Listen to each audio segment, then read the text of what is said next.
Hey guys, it's Kyle down here at Lunicycle. Today I'm going to talk to you about dropper seat posts.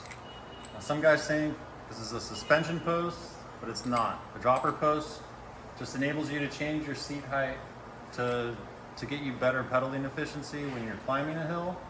So when you're climbing a hill, you'd want it all the way at its max. And then when you get to the top of the hill and you're going to start going down, you want to drop it down so you don't accidentally flip over the handlebars.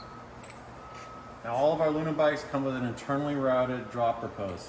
And so there's a cable that connects to the bottom right here. It runs through the frame and up to your little lever on the handlebars here. Now out of the box, this comes fully depressed.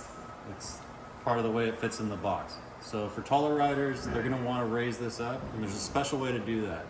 If I were to just loosen this and yank on the seat post like a normal rigid seat post, it's gonna yank the little cable and cause it not to work. It may even rip the cable out completely, and then you'll have to fish a new cable through, which is a big project. You don't wanna do that. So you only need one tool to adjust this, and it's a 5mm Allen key or a hex key. I'm just gonna go ahead and loosen your seat collar a little bit. Now you'll see I'm gonna push this cable at the same time I'm pulling this. Now if I go up to here, you're gonna see the most important line you'll ever see. And this is your minimum insertion line. You don't ever wanna see that line when you're installing any type of seat post, not just dropper post. Any seat post in the world is gonna have a line that says minimum insertion. And the reason they have that is so if you accidentally install it this high, you only have a tiny bit of your post still in the frame, and your weight can cause this to crack the frame. You can get hurt. You don't ever want to be able to see this line. And that's not a suggestion, that's like a rule. Especially on a carbon frame. Any frame, especially a carbon frame. Now guys may be wondering, oh, how tight do I get this when I'm done?